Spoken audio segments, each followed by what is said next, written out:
more loved than I am right now.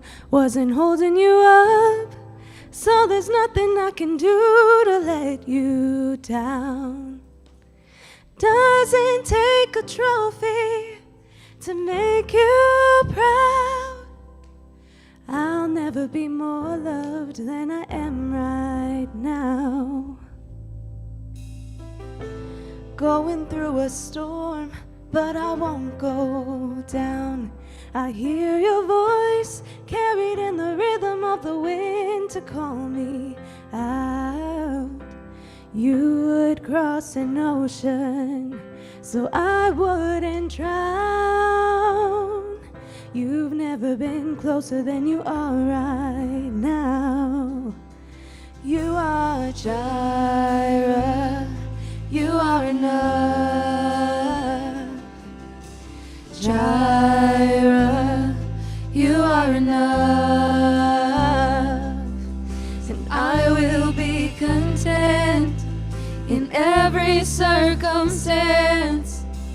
Jireh, you are enough. Forever enough, always enough, more than enough. Forever enough, always enough, more than enough. I'll never forget how I feel right now on the mountaintops. I can see so clear what it's all about. Stay by my side when the sun goes down. Don't wanna forget how I feel right now. Jireh, Jireh, you are enough. Jireh, you are enough. And I will be content in every circumstance. Jireh, you are enough. Forever enough, always enough, more than enough. Yes, He is. Forever enough, always enough, more than enough. I'm already loved, I'm already chosen. I know who I am, I know what You've spoken. I'm already loved, more than I could imagine. That is enough.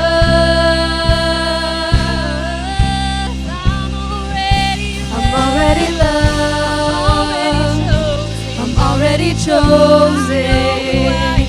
I know who I am, I know what You've spoken. I'm already loved, more than I could imagine. That is enough.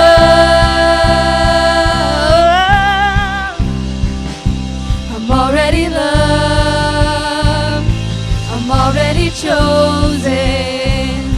I know who I am, I know what You've spoken. I know what You've spoken. I'm already loved, more than I could imagine. That is enough. That is enough. Let's sing that again. And that is enough.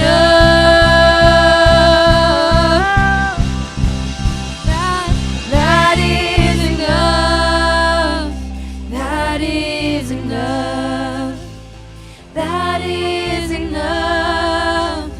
That is enough. Lord, You are enough. So I am enough.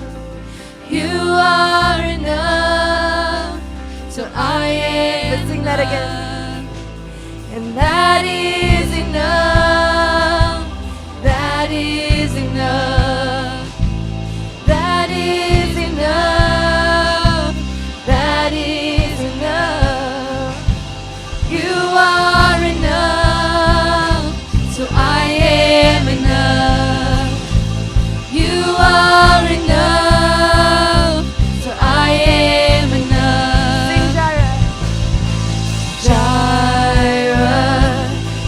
are enough. Jireh, you are enough. And I will be content in every circumstance. Jireh, you are enough.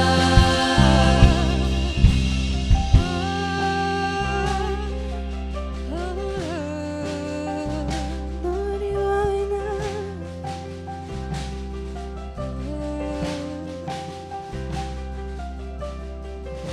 If he dresses the lilies with beauty and splendor, how much more will he clothe you? How much more will he clothe you? If he watches over every sparrow, how much more does he love you? How Let's much sing that again. more does he love you?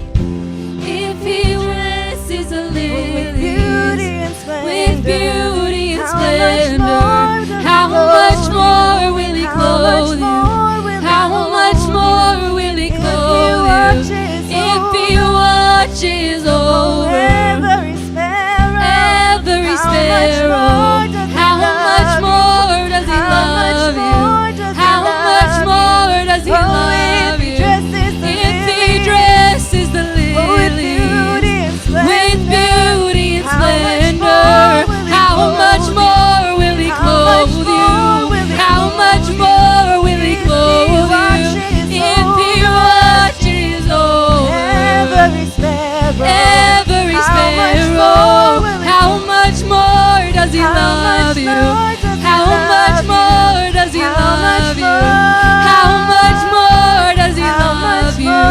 How much more does he love you? How much more does he love you? How much more does he? How much more does he love you? Jireh, You are enough. Jireh, you are enough. and I will be content in every circumstance. Jireh, you are enough.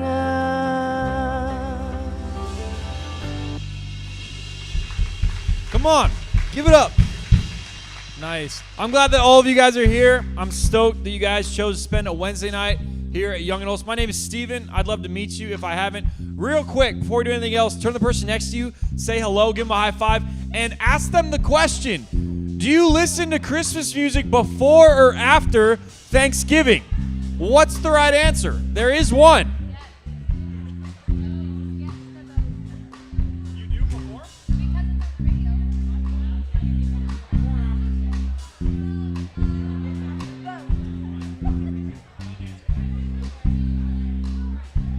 Hey, before or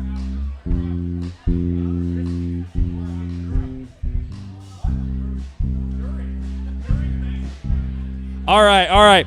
So if you were wanting the right answer, it's after Thanksgiving, right? All right, who listens to it before Thanksgiving?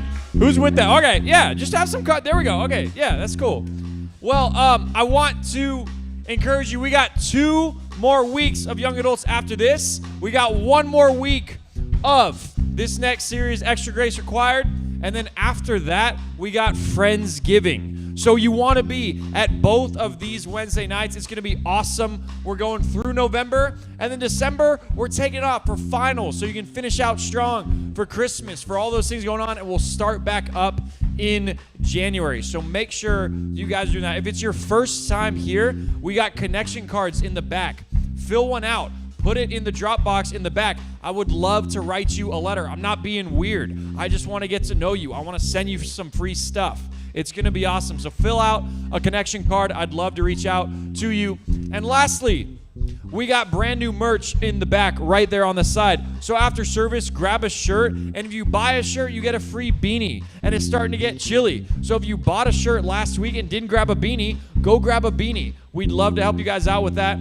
But other than that, let's have a great rest of our Wednesday night. Let's keep worshiping here tonight.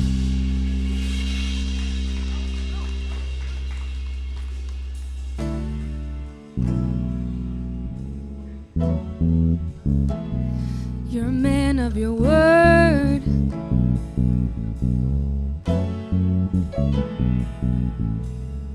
And all things are possible when we believe, and all chains are breakable when we receive Yahweh. You keep your promises. If you said it, we believe it. If you said it, if you said it, we believe it. Oh, if you said it, we believe it. 'Cause you're a man of your word. If you said it, we believe it. Oh, oh, oh, oh, if you said it, we believe it. 'Cause you're a man of your word. And all things are possible when we believe, and all chains are breakable when we receive Yahweh. You keep your promises. You said it, believe it. If you said it, If you said it, we believe it. If you said it, we believe it. 'Cause you're a man of your word. If you said it, we believe it. Oh, oh, oh, oh. If you said it, we believe it. 'Cause you're a man of your word. And we have this confidence, and you finish what you started. God, you have never failed. You won't start with me. You're present in every step. You're patient in every heartache. God, you have never failed. No, you won't start with me.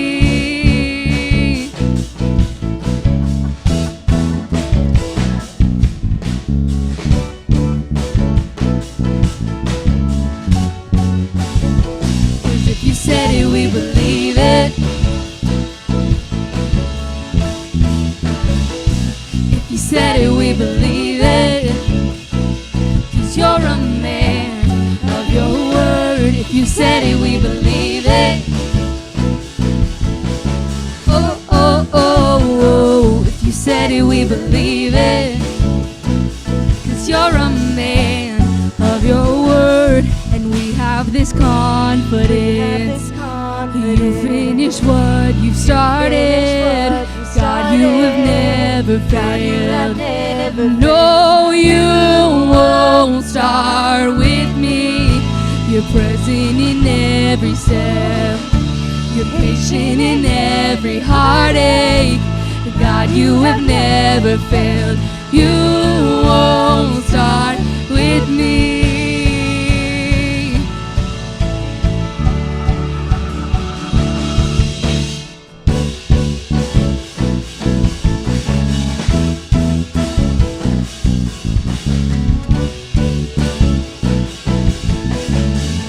If he said it, we believe it. If he said it, we believe it. If he said it, we believe it. 'Cause you're a man of your word. If he said it, we believe it. Oh, oh, oh, oh. If he said it, we believe it. 'Cause you're a man of your word. If you said it, we believe it. If you said it, if you said it, we believe it. If you said it, oh, if you said it, we believe it. If you said it, if you said it, we believe it. If you said it.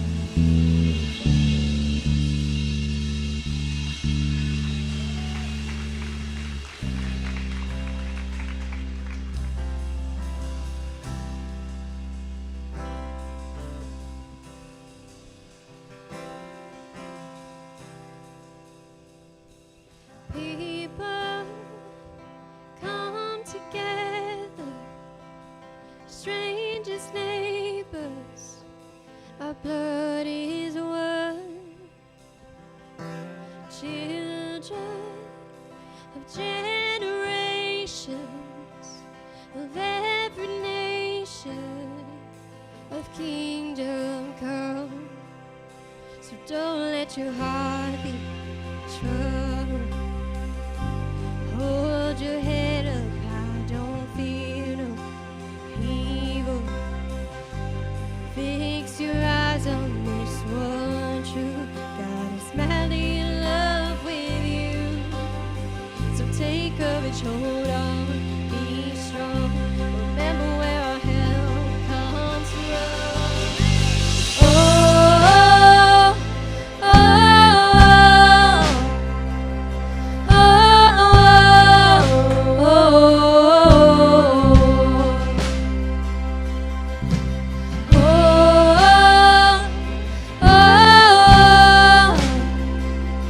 oh,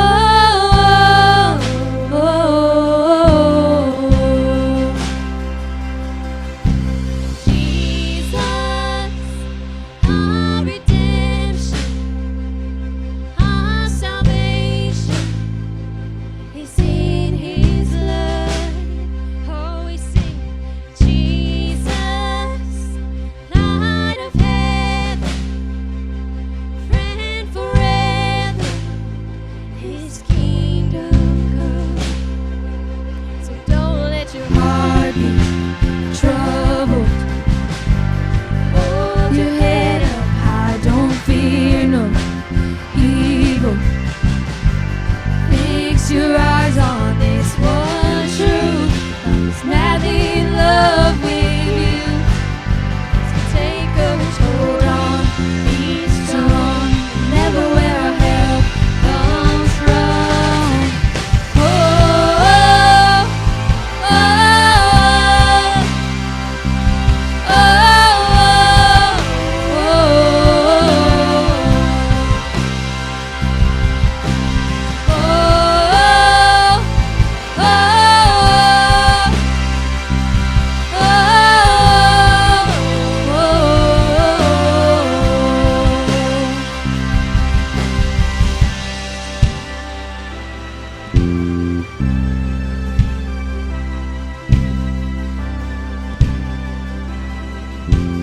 Alright, let's sing Swing Wide.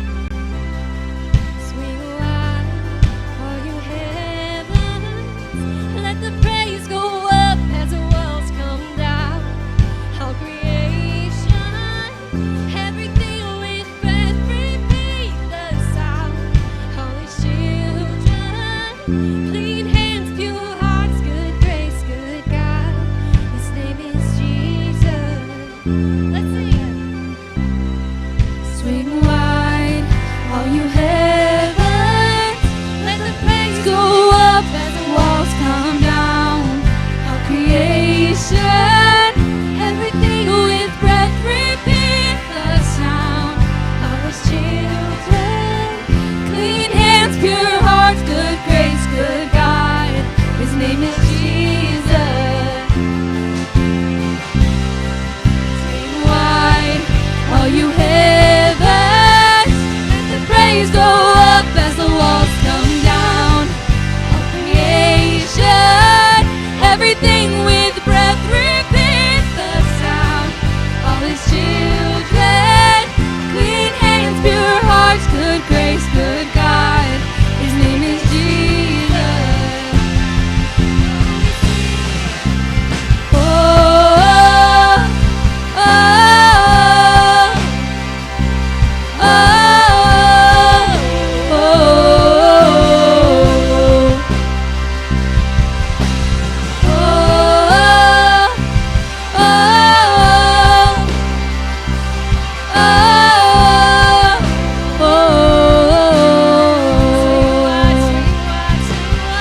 Thank you guys so much for worshiping with us. You can go ahead and take a seat.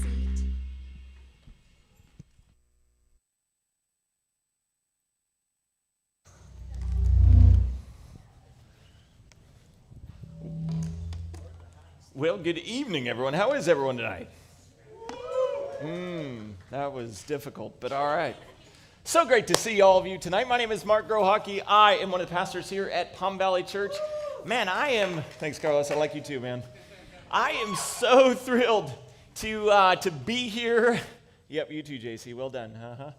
So thrilled to be here tonight in the middle of this series of Extra Grace Required. I know Stephen kicked it off in a great way. If you missed it last week, go online, take a look at the YouTube channel. It was an excellent, excellent message talking about difficult people, especially coming up to the holiday season. It seems like we all interact with or find ourselves in conversation with or just around difficult people that just drive us crazy. And, I love being here. I love being able to speak here. But when Stephen asked me, he's like, hey, could you help us out here? Could you talk about, one of these messages with difficult people? And I didn't want to be honest, because I don't like difficult people.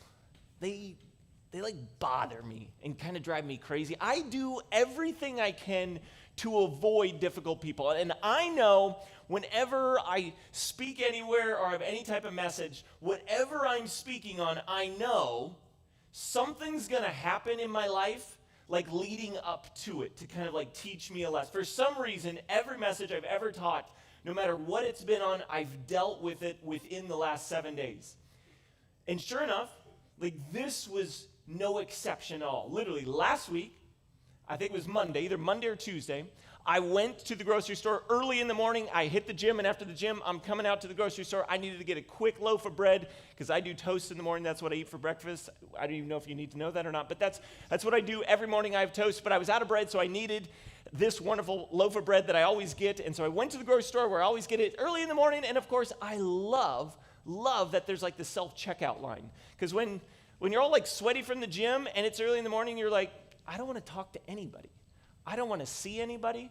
I just want to go get what I want, go check out on my own lane, not have to talk to any cashiers, get it, and go home. And so as I was walking down the bread, and I grabbed down the aisle, I grabbed that bread that I needed, and I'm walking back, and all of a sudden I hear from literally across the store, somebody like, Pastor Mark!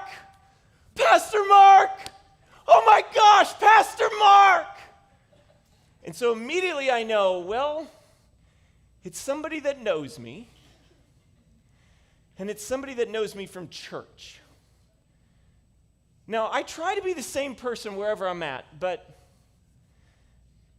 if somebody sees you as a pastor, you kind of have to be like, all right, I'll put on my happy face, make sure everything's good. And I look down across the aisle, and there is a lady that works at this grocery store, a lady that used to go to Palm Valley Church a long time ago. And she went through some tough times in life, so she came and saw me because I kind of do some counseling here. And so we've had some conversations about some difficult times that she's had in life. She didn't necessarily like what I had to tell her, so she ended up leaving the church. And so I'm sitting there going, oh, it's you.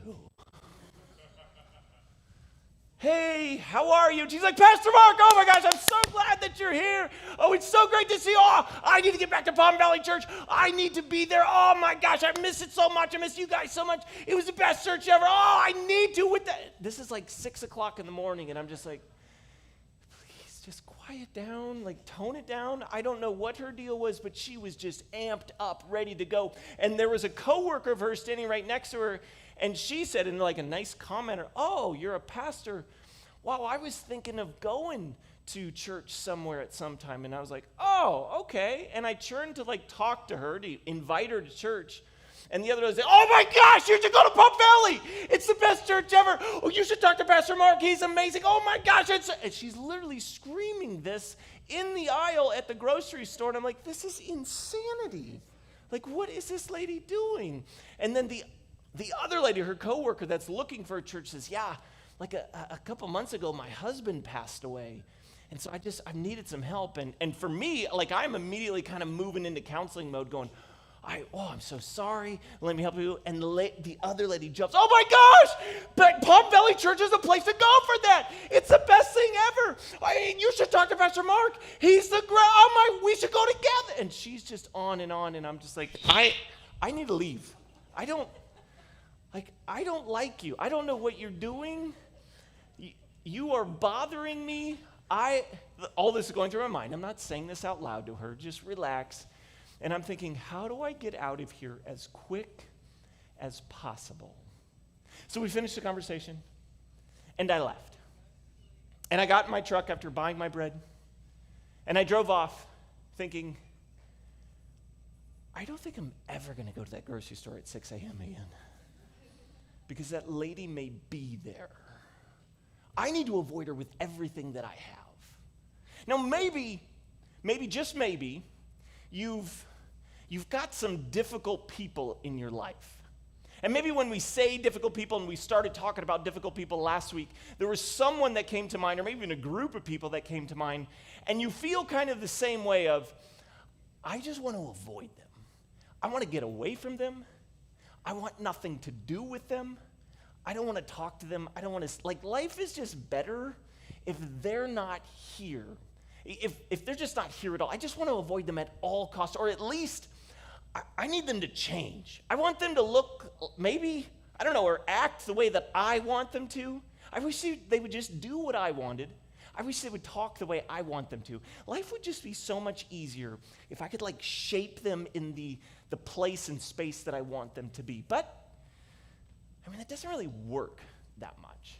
Now, I don't know about you, but when I'm kind of one of those weird older people that when I'm not sure how to fix something or solve something, I always go to the place and space that I think just can give me at least some type of answers. And so literally this week, I literally just Googled, how do you deal with difficult people? I just wanted to see, what does the rest of the world do?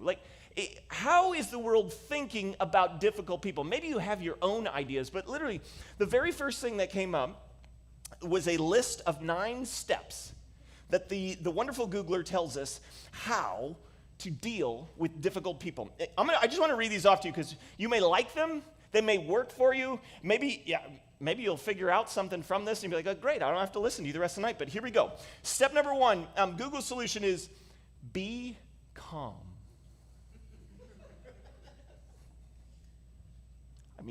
I tried to be calm at the grocery store with that lady. It was difficult. Step number 2, understand the person's intentions. I don't know about you, but I figure if I knew the person's intentions, they wouldn't be a difficult person. But whatever, Google knows. Step 3, get some perspective from others. In the grocery store, I was not looking to involve more people. I was looking to get less people. But that's step number 4. Let the person know where you are coming from. Again, I was trying to speak as little as possible and get out of there as quickly as possible. But Google says I should have let them know where I'm coming from. Step number 5, build rapport. I wasn't going to build rapport with the lady yelling at me, okay, anyway. Step number 6 is treat the person with respect. That's good, right? Should we treat everybody with respect? That's great. We learned in kindergarten. I think we're good to go on that one. Step number 7 is focus on what can be actioned upon. I don't even know what that means, but it seems like it'd be a good thing that we should, let's just figure out what we're supposed to do, the action step that we're supposed to take in this. Step number 8, which was kind of strange, but I really liked, step number 8 says, ignore them. That was one of Google's solutions. Well, just ignore these people. That'll work. And step number 9 was escalate to the authorities. So, I could have, I guess. I could have called the grocery store security at that point. But I don't know. Maybe one of those 9 steps works for you. Maybe when Thanksgiving comes around and that difficult person is there, you can take one of those and you're like, yes, this works for me. But as I was preparing for this message, a Bible story came to mind. One that I've heard all the time before, but I decided to just go and read it and see, what happened to these people in it? Because it's about 2 guys. The 2 guys are named, and I just want to kind of share it with you a little bit. I'm not even going to read. I'll read some of it. But these 2 guys, the one is Saul and the one is David. Now, if you've been around church ever, or maybe if you even haven't been around church ever, you've probably heard of David. You know, this is the same David that's like David and Goliath fame, all right? This is the same one. And in this story, there's this other guy named Saul. He happens to be the king of all the Israelites. Now, the Israelites are God's chosen people that God has chosen to use to be able to show all the rest of the world who he is and what he wants to do with everybody and how he wants to lead everybody and how he wants to love them. And so these Israelites, they've been going along fine with leaders, but they started to complain, and they're like, we want a king. We want somebody a little bit better with some more power. And God literally said, I don't think you want that.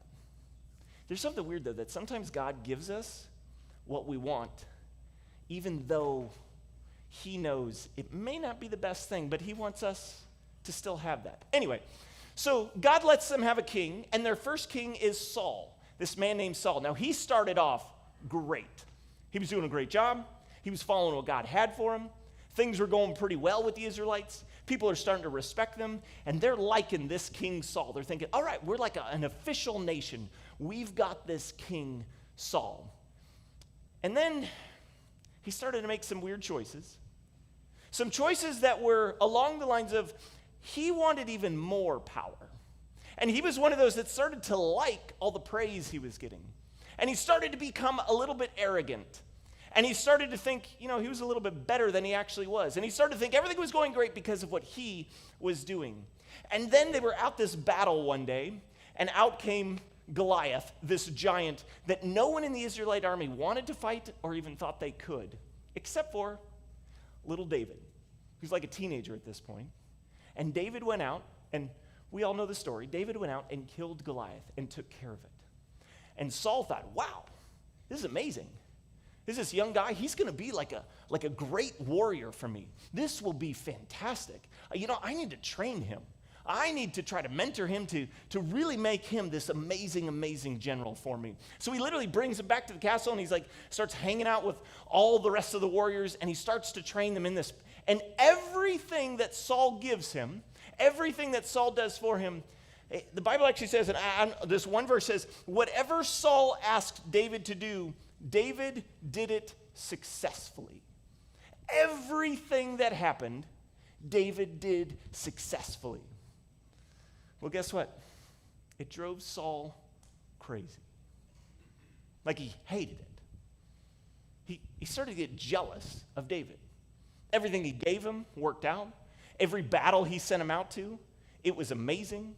And every time David came back from battle, everyone cheered him. Everyone was excited for who he was. Everyone was starting to see and think, how great is David? And Saul was feeling jealous. Saul was like, that's a problem.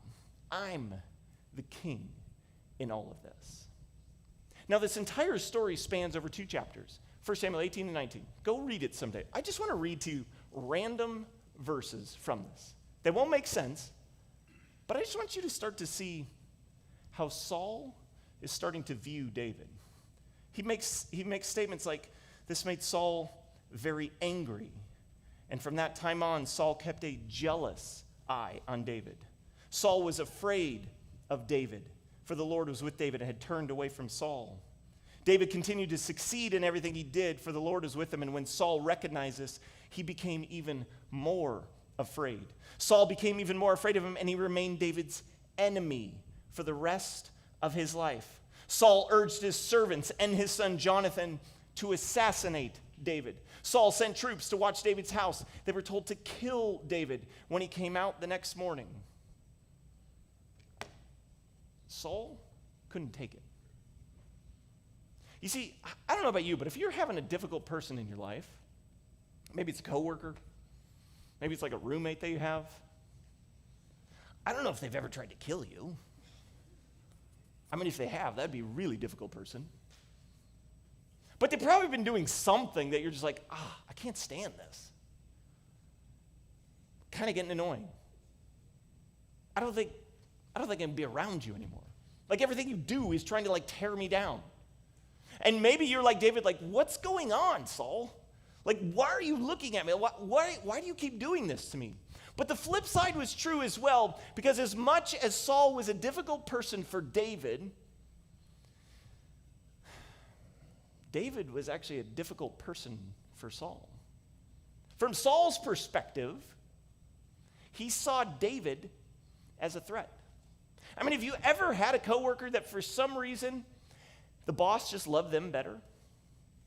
Have you ever had a classmate that for whatever reason the professor just liked them better? It seemed like whatever they did worked. They got all the praise, all the recognition, and you're like, whoa, what about me? Maybe you've had like a sibling, maybe a younger or older brother or sister, and if for whatever reason mom and dad liked them better. They got the better presents. They got, I don't know, the car when they turned 16 and you didn't get anything. Like, what's the deal? Have you forgot about me? And they were a difficult person because it was like you weren't even existent anymore. That both had a problem. I wonder if the difficult person in your life fits one of those. I wonder if the difficult person in your life is the one that's trying to destroy you, that's trying to put you down, that's trying to tell you you're not good enough, that wants to cut you down at every place. Or maybe the difficult person is the one that makes you seem non-existent, that seems to take everything from you, that seems to get all the recognition and you don't get anything. And you're sitting here going, oh, I can't stand you. It's like, why do I have to put up with you in life? And maybe they're like the lady I saw at the grocery store. It's just like, I just need to get away from you. I want nothing to do with you. And maybe the 9 steps of Google like aren't working. Like, what are we supposed to do? Well, Jesus comes along and he says this weird thing. He actually talks about how to deal with difficult people. But Jesus, in this crazy sermon that he gives, he actually calls difficult people like enemies. I mean, sometimes when we think of enemies, we think of like that's a person like or another country, that there are enemies that we need to fight against. But the reality is an enemy is just someone that's different from you, going in an opposite direction than you. And Jesus talks about this directly. And I'm going to read this to you. He says in Luke 6, he says, but to you who are willing to listen, I just want to pause there. Because he says, to you who are willing to listen, are we willing to listen? But to you who are willing to listen, I say, love your enemies. Do good to those who hate you. Bless those who curse you.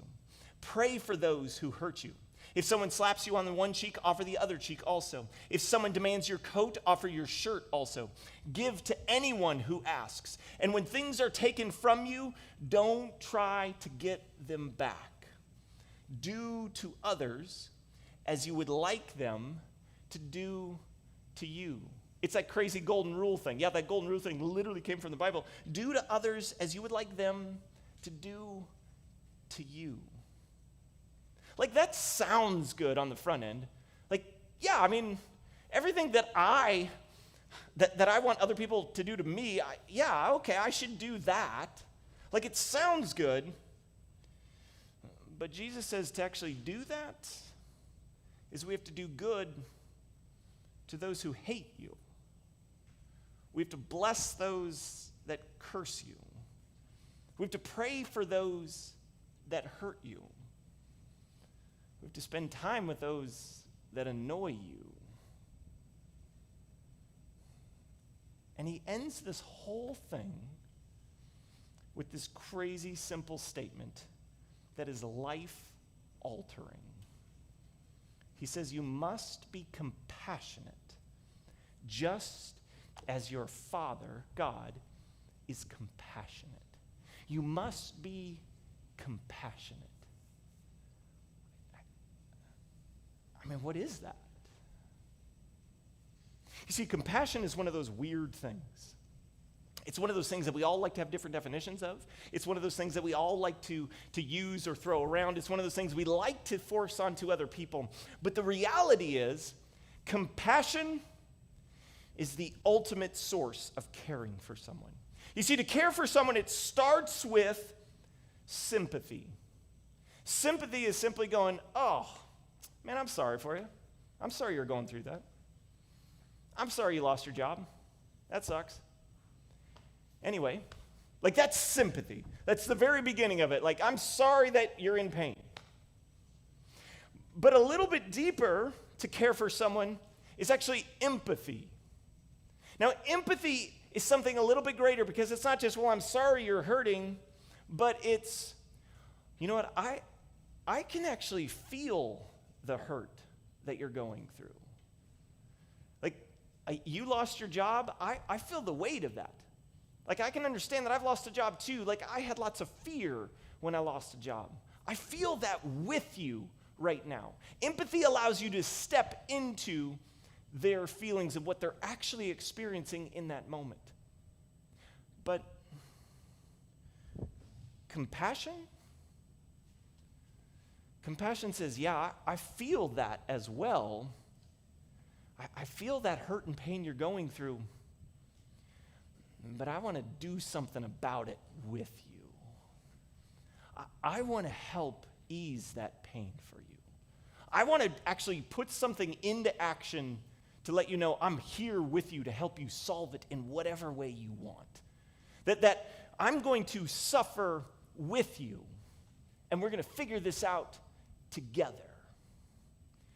And Jesus says that we are to be compassionate. I wonder what would happen if instead of people that you see that are difficult, instead of you labeling them as difficult, I wonder what would happen if you just realized that they are someone in pain. That a difficult person may be someone who's actually operating out of their pain. They're doing everything they can to fix this world, to solve their own problems, to somehow survive. And the way that they respond, the way that they act, the way that they talk, the way that it comes out is just annoying and difficult. And it's like, I don't even want to be around you. But what if there's pain behind all of that?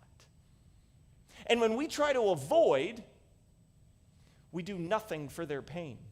And when we quickly try to jump in and fix and change them and make them just like us, like that doesn't fix their pain either.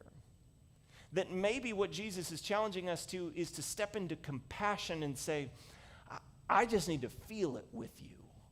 I need to experience it with you. I need to love you in such a way that I'm present in your pain, and I'm going to suffer with you, no matter how annoying you may be, no matter how terrible you may be. That Jesus is calling us to compassion. See, the lady at the grocery store, as annoying as she is, I know she went through a really painful divorce. I know that she grew up in a really, really abusive household. I know that she was suffering so much from a lack of money that she was actually homeless at one point. That her life has been full of pain. And she's doing everything she can to just survive.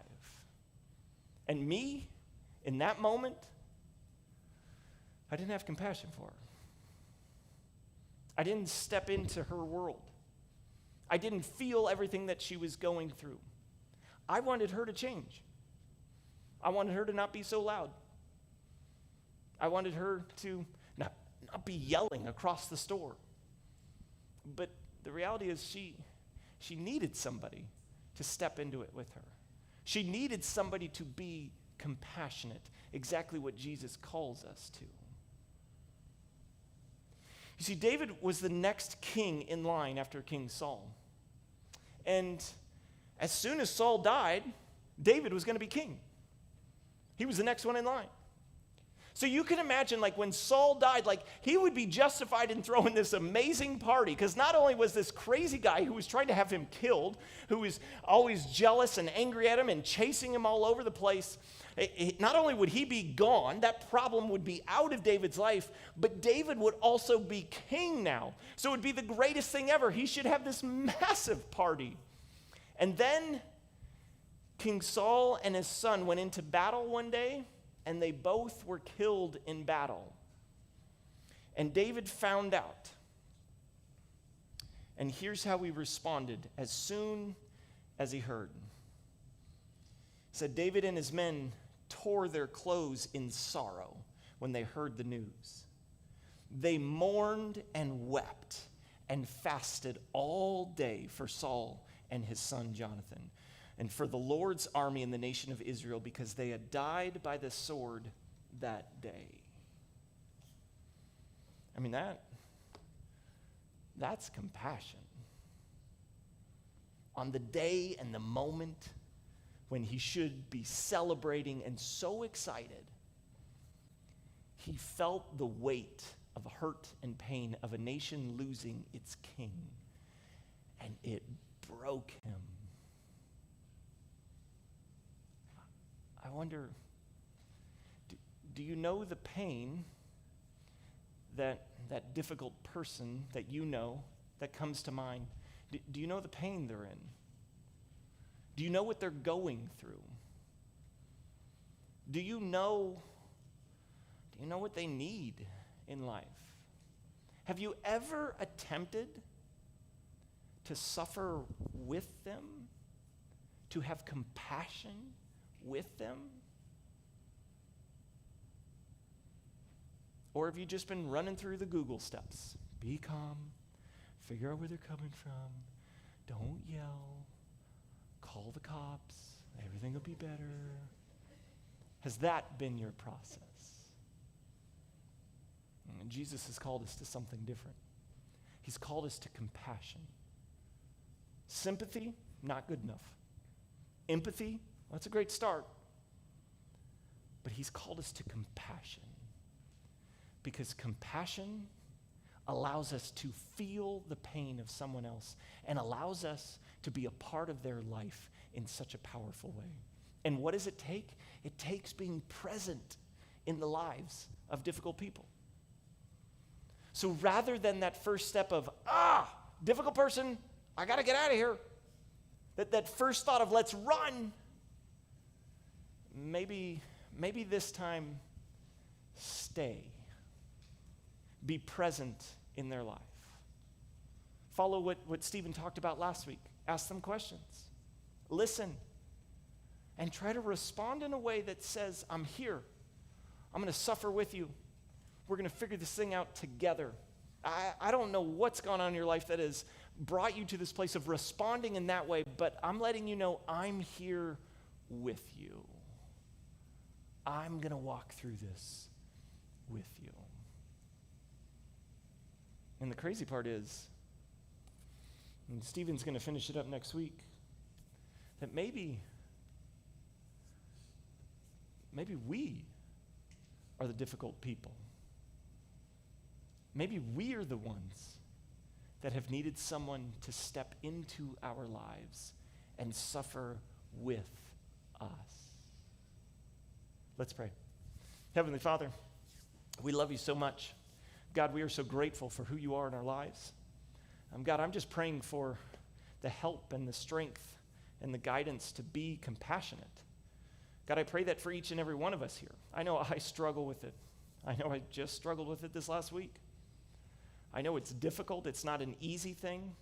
I know it's easier to just run the other way. But God, you've called us to be compassionate. You've called us to suffer with others. Give us the strength and courage to be able to do that. To see the pain that's behind maybe some of these difficult people that we have to interact with in our daily life. And God, I just pray that you just allow us to stay and be present with those people in our lives. And let us be able to see the difference and the change that that makes. And so, God, I thank you for that. And I just give you the rest of tonight and the rest of this week. And help us to follow you in all that we do. And we ask all of this in Jesus' name, amen. Amen. Stephen, we're all good? Everyone have a great evening tonight. Thank you, guys.